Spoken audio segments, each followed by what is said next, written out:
J'accueille le premier invité de la matinale. Bonjour Olivier Blond. Bonjour. Vous êtes le directeur général de l'association Respire, association engagée pour l'amélioration de la qualité de l'air. On avait envie de vous entendre ce matin sur ce chiffre communiqué par l'Agence européenne de l'environnement. 630 000 décès dans l'Union européenne seraient liés à la pollution. C'est 13% des morts. Que vous inspire ce bilan ? C'est gigantesque, c'est énorme. C'est une crise sanitaire à la hauteur de ce qu'on connaît aujourd'hui avec le Covid.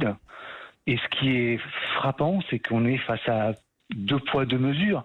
Autant on voit bien tout ce qui est fait aujourd'hui en France et dans le monde pour lutter contre le coronavirus, autant malheureusement, on a l'impression que tous ces morts qui sont causés par la pollution en général et la pollution de l'air en particulier pour la plupart, ils le sont sans que rien ne soit fait et je suis choqué. On a ce chiffre donc qui est européen. En France, est-ce qu'on a des estimations ?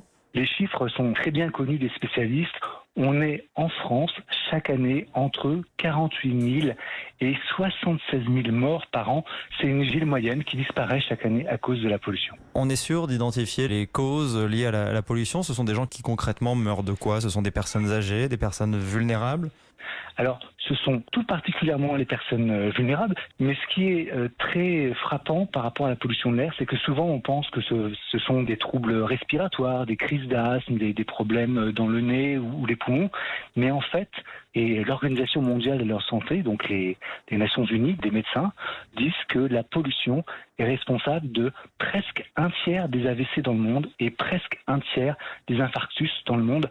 C'est gigantesque. Les enfants, eux aussi, sont sensibles ?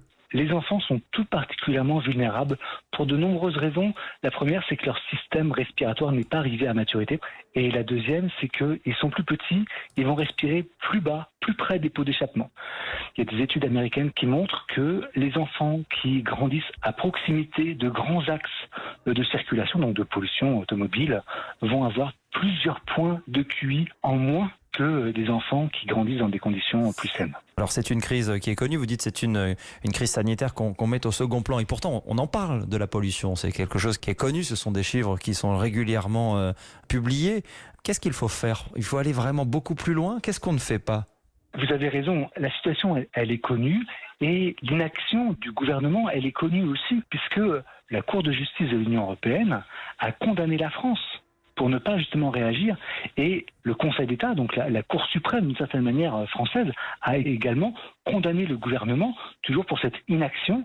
Donc c'est un constat qui est partagé, et c'est un constat qui est d'autant plus dur à accepter qu'en fait on sait quoi faire contre la pollution de l'air. Il y a plein de solutions. Mais on le voit, il y a des maires comme par exemple à Paris, dans d'autres grandes villes où on réduit la place de la voiture, on limite. Ça ne suffit pas, il faut aller beaucoup plus loin, prendre des mesures beaucoup plus drastiques pour que ça ait un réel effet. Je pense que si tous les maires de France faisaient ce que font par exemple Paris ou Grenoble, ce serait déjà énorme. Et il faut dire aussi que la pollution de l'air n'est pas seulement causée par la pollution automobile, c'est une cause très très très importante, mais il y a aussi une pollution d'origine agricole, une pollution d'origine industrielle et une pollution d'origine domestique, c'est le chauffage urbain, notamment les cheminées. Donc il y a plein de causes et à chacune de ces causes, il y a des petites solutions qui chacune vont contribuer à résoudre le problème. Est-ce que du point de vue de l'industrie et de l'agriculture par exemple, suffisamment d'efforts sont faits aujourd'hui ?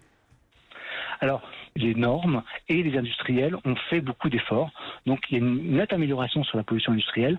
Malheureusement, le monde agricole, qui connaît des difficultés majeures, n'est pas du tout réceptif à des changements de pratiques qui seraient pourtant nécessaires. Mais bon, on espère que ça va changer. En quelques mots, 3 mesures importantes qu'il faudrait prendre là dans les 5 ans qui viennent.